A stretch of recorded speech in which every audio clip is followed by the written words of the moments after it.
een halkan waxaan wareysi kula yeeshay wiil Soomaaliyeed oo ku sugan wadanka Faransiiska wiilkan oo ii sheegay inuu ku dhacay cudurka coronavirus haddana asagii baan wareysi la yeelanaynaa walaal sidee tahay haddana sidee dareemaysaa sidee wax kugu dhaceen bal warkana sii walaal alxamdulilah waan salaamayaa horta ummadda muslimiinta gaar ahaan Soomaalidu aad baan u salaamayaa hadda waan fiicanahay alxamdulilah waxaan soo maray hadda waan fiicanahay caafimaad baan dareemayaa waan ka soo kabtay xanuunka yaraayo aan soo maray oo mataqaanaa aan ka soo kabtay alxamdulilah hadda waxaan dareemayaa caafimaad baan dareemayaa inkastoo weli aad iyo aad baad u mahadsan tahay waxaad war naga siisaa gormuusa kugu dhacay eed xanuunkan isku aragtay siduusa kugu dhacay maxaase dareentay markuu kugu dhacay wallahi waxaan dareemay haddaan yani dib u xasuusto wixii aan dareemay horta waxaan ka yimid suuqan ka yimid waan xasuustay waxaan aaday suuqan aaday muddo adigu 4 saacadood ku siman baan ku maqnaa marka waa soo laaftay waxaan imid xaafadeedaan imid inta aan soo socday wadada ku soo jiray wax xumadaya wax mataqaanaa xanuun midna maan dareemaynin marka xaafadeeda markaan imid adigu 5 daqiiqo gudaha gurigeyga markaan ku jiray ayaa waxaan dareemay dhab bedelashay waxa aan sameynayay waxaan dareemay dhuunta oo aad ii xanuuntay oo mataqaanaa xajiin aan ka dareemay dhuunta marka maadaama xajiinta dhuunta aan ka dareemay aan u fahmay inuu yahay hirgabka caadiga ahaayo dabcan hirgab markuu igu dhacayo igu cusub yahay waxaan dareemi jiray dhuunta inay xajiin iga yeelato oo maaragtay ay cuncunto kale marka sida caadiga qof walba dareemayo marka inta markaan dareemay halkaan dee magaaladii uu ku jiraa oo magaaladan qaasatan aan ku noolahay uu ku jiraa oo mataqaanaa qayb uu ka yahay oo dad badan oo laga helay baa jiro oo mataqaanaa aan ogaa marka shakin uu igu jiray oo ahaa geedkan magaalada hadduu ku jiro dee nin ama asaga yahayna waa igu jirtay marka laakiin waqtiyadaas iyada taxadirkaas maan dareemaynin wax mataqaanaa cabsi ah iyo wax shaki midna ma dareemaynin waxa igu quflinaa kaliya oo iga dhadhacsaneed inuu hirgabku yahay caadi ah marka haduu waa iska joogay muddo kadib aan samaystay biyo kulul baan cabay dhanaan baan afka u tirtirtay stable dhuunta xajiintii waxaas si aad u nafisto xogaa marka intaa dabadeed marka waan iska seexday madaxa aadna ii xanuunayay waan yara seexday waan soo kacay cunto yar baan damcay inaan cuno naga cuntada waan cuni waayey dhuuntiiba aad ii xanuunaysay waan iska biyo iyo waxaas iska cabay dabadeed marka habeenkii markii la gaaray saqad dhexe labadii habeenimo markii la gaaray galabtii oo dhan ilaa iyo fiidkii madax xanuunkaas iyo waxaan ku qaatay dhuuntii ay xanuunaysaan ku qaatay saqad dhexe markii la gaaray habeenkii labadii habeenimo oo kale waxaan dareemay haddaan ka dhex galo meeshaasi warka adaa ku wato markaad xaafadii maaday madax xanuunka aad dareentay wax dhaqtar ma u tagtay oo masanade maxaan ku raahdaa de seebe masana waa dhaqtar babomada tagin oo de gurigaada baa iska joogtay runaantii horta xanuunka de waan dabcan waxaan ka arkay dhaqaatiirta talooyin ayna siiyeen oo warqada ay noo soo direen wadankan ayaa jiray oo yacni calaamadaha badan aad isku arkaysid oo geedkan lagu garan karo korna waan ka haystay dhakhtarkiina mar walbana wuu noo sheegayay waana dhakhtarkiga khaasatan wuu noo sheegaya warqada waxa ku qoran noocaasa baan haystay marka maan la xiriirin maalintaas first day lama xiriirin waxaan sameeyay on habeenkii waan iska seexday habeenkii marka labadii habeenimo markaan gaaray aan ku celiyay ayaan waxaan dareemay ugu soo kordhay qandhadii baa ugu soo kordhay ilaa markii ugu horeysay oo maalintaas madax xanuunka iyo dhuun xanuunka aan dareemayay haddi macquul maaha maan sameyn inaan dhakhtar la xiriiro calaamadihii iyo mataqaanaa ima buuxsamin geedkan si aan ku ogaan lahaa marka that's why marka aan u aadi waay dhakhtarkan soo shaqootin waay okay hadduusan aadan ku buuxsamin calaamadihii aad ku ogaan lahayd ama aad dhakhtar ku aadi lahayd ama aad dareentay markuu qofka qabo inuu calaamadaas ku arko seebaad ku dareentay inuu cudurkaani coronavirus kugu dhacay maadaama cudurkaani cudur halis yahay maadaama cudur inaba dilaa oo dadkii caalamka meel kasta dilay u yahay maxaad ku xaqiiqsatay adiga inaad coronavirus kugu dhacay uu ku soo maray haddana aad ka caafimaado ilaahay mahadiis alxamdulillah والله waxaan dareemay kulay labadaas adigu marka madax xanuunka ay dhuuntaas xanuunka ka dareemay habeenkii waqtigaas aan ka hadlayo labada habeenimo ee ahaydna aan qandho badan dareemay subaxeedii ayaan ayaan dhakhtarkii wacay marka wuxuu ii sheegay in mataqaanaa bahalkaas uu yahay calaamadihii aan u sheegay uu wareystay wuxuu yiri xagee lagaga badan yahay xanuunkaada intuu gaarsiisan yahay goorma isku aragtay su'aalan haddaad weydiinaysa caynka wax noocaas weydiiyey marka waan u sheegay marka waxaan ku dhahay anigu xanuunkaasaan dareemay dhuuntaasaa ii xanuuntay dhunta cuncun badan aan ka dareemay sidoo kale xajiin baan dhunta ka dareemay madax xanuun baa igu xigsaday qandhadaasa igu xigsatay marka ayadaana waxaan dareemay run ahaantii maalin labaadkii oo mataqaanaa waxaan dareemay xubnaha jirkayga oo dhan oo yacnihii xanuunaayo oo mataqaanaa awood aan u yeelan waayo xataa in mataqaanaa aan socon karo oo mar walba waxaan doorbidaya inaan fadhiisto fadhiga ayaan jeclaysanayay oo kaleeto marka dhakhtarka intaabaa u sheegay marka wuxuu igu yiri waxaad samaysaa buu yiri banaanka ha u bixin xanuun baabiye ma haysataa buu igu yiri waan haystaa baan ku yiri marka wuxuu yiri xanuun baabiyahaas isticmaal xumada kaa jibiyo haddii xaaladaada emergency ay noqoto oo naqaska uu kugu dhego oo yacni neeftii aad gudbin weydid saaid aad u gudbin weydid ood isdhahdid nafti baa ku haysaa isdhahdid ambalaaska waco kadib isbitaalka lagu keeni doonaa axsaas oo idhahay waan gartay marka meeqaa beri baad la jiiftay oo cudurkani uu ku hayay ama xanuunkani aad guriga aadan ka soo bixin ama aadan waxba cunin ama aadan dhaqdhaqaaqin ma noo sheegi kartaa inta maalin laarta waxaan xasuustaa maalinta ayada waxay ahayd 8 bishay ahayd markaan xanuunka dareemay first daygii ugu horeeyey 8 bishii bay ahayd marka ilaa iyo adigu 9 bisha 10 bisha 11 bisha ilaa 12 bisha afartaas beri ayaan si toos u xanuunsanaa oo yacnihii aan dareemayay naqaska xataa caariyada yacnihii naqaska oxygenka xataa aan qaadan waayey oo xoogaa aan dareemayay in mataqaana aan u baahanahay mar walba inaan neef tufo oo يعني neef aan iska keeno aan u baahanayay marka qandhadana taa markaa qayb bay ahayd oo qandhadii baaba waxay ugu noqotayba wax mataqaanaa aan weligii arkinba qandhadii xanuuno kala dardaran oo mataqaanaa Soomaalidu inta badan ku dhacdo oo dadku ay ku dhacaan caadi sida hergebka malaariyada typhoidka iyo waxyaabo kale lamid ah waa ay soo mareen haddana qandho 4 days consecutive ku haynayso haddana aan laga tibcinaynin yaan dareemay runtii xabsi badan baan dareemay alxamdulillah markii dambe toon dhakhtarkii intuu yiri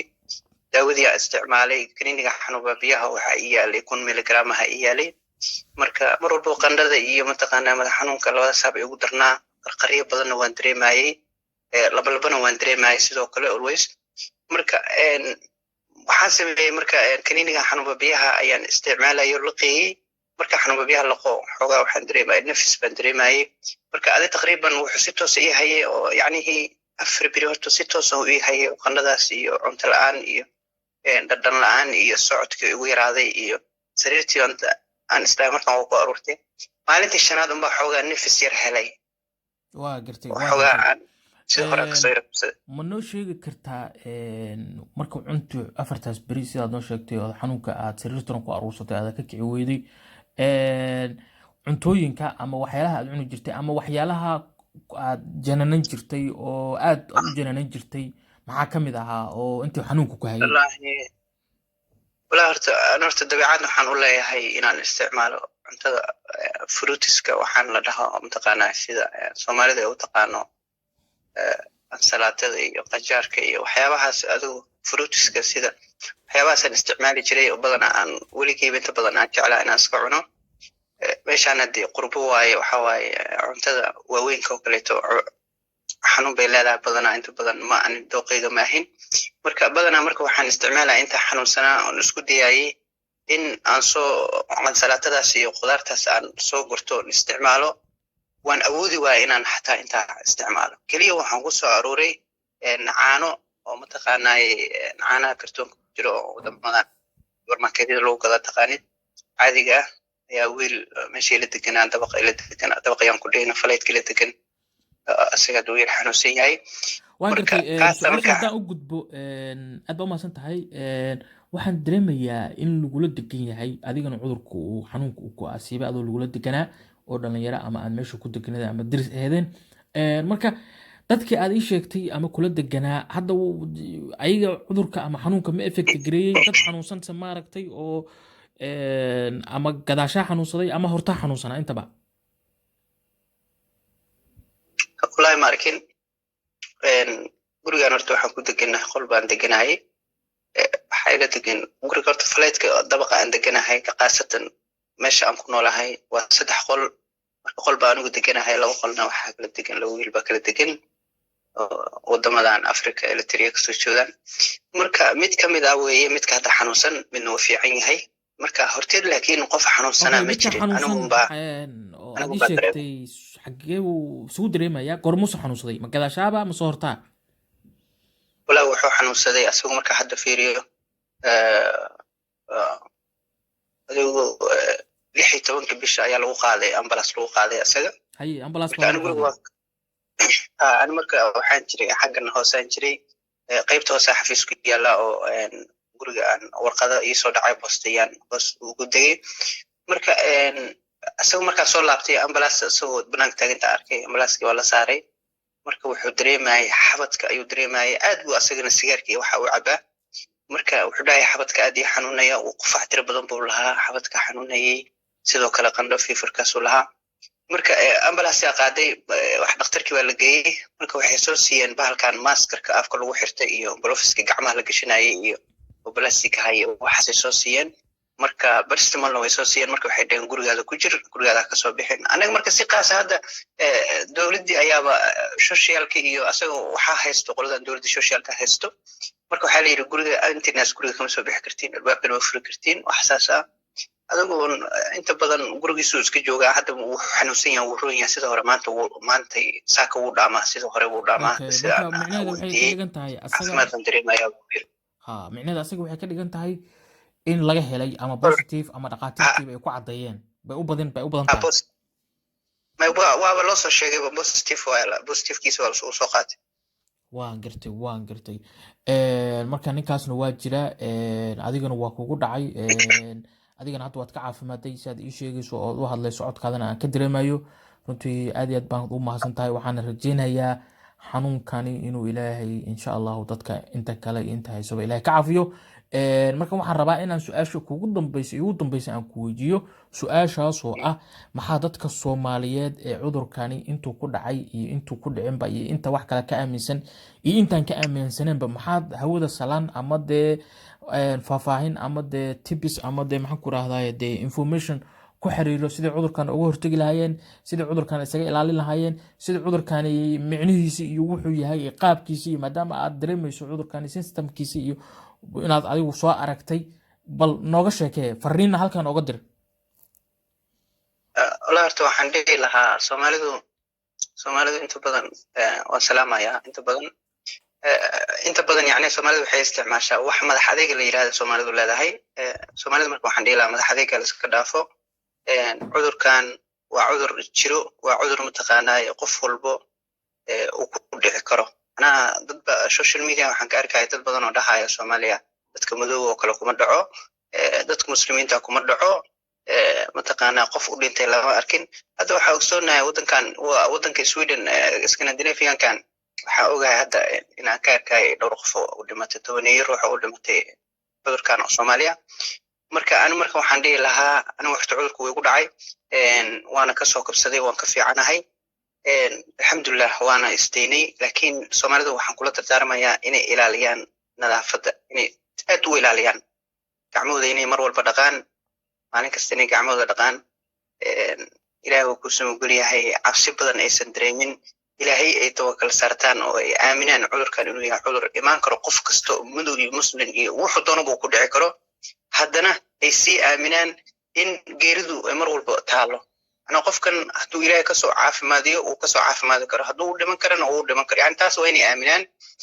nadaafadan ay ku taxadaraan waxaan kaloo dhihi lahaa in mataqaanaa mar kasta ay xasuusnaadaan hadduu cudurku ku dhaco qof uu isku arko in uu guriga uu joogo oo hoos u ka soo xirto haddii areas lala degan yahay oo cudurkaas uu iskaga shakiyo asagoona jikada iyo meelaha cuntada wax lagu karsado dadka uu sheerka leeyahay uusa tegin kuraasta iyo meelaha mataqaanaa cuntada lagu cuno fadhiga oo kaleeta iyo uusa tegin uu iska dareemo dadkaas walaalihiisa inuu wargeliyo uu yiraahdo waxaasan dareemayaa meesha si dadka uga baxaan dadka kaloo caafimaadka qabo si uga baxaan oo yani meesha guriga ay u baneeyaan si asaga keligiisa meesha uga haro haddii guri kale heli karaan haddii aysan heli karinna in yani uu asaga isa xakameeyo qofkaas mas-uuliyad gaar ah oo isa saaro si dadkaas fayraskiisa usoo gaarsiinin marka waxaan dhihi lahaa intaas oo lagu dadaalo dhakhtarkana lala xiriiro hadduu kugu dhacana waxba hasasin qadarka rabbi una xasuusno daawadaas barsimolkaas waxaa iska qaado intaasun baan dhihi lahaa aad iyo aad baad u mahadsan tahay waxaan ilaahay kaaga rajaynaynaa annagoo dhan iyo dhammaanteenba inuu cudurkaani halista ah ilaahay naga wareejiyo ilaahayna dadka ka qabto meel kastoo joogaan adigana waxaan ku rajaynaynaa caafimaad wanaagsan inuu ilaahay caafimaad ku siiyo aad iyo aad baad u mahadsan tahay halka aad waraysigan kala socoteena waa cornel xabad channel barta youtubekan ku leeyahay baad kala socon kartaan kala daalacan kartaan adigana aad baad u mahadsan tahay walaale aad iyo aad baad u mahadsan tahay assalaamu calaykum waraxmatullahi wabarakaatu wacalaykum salaam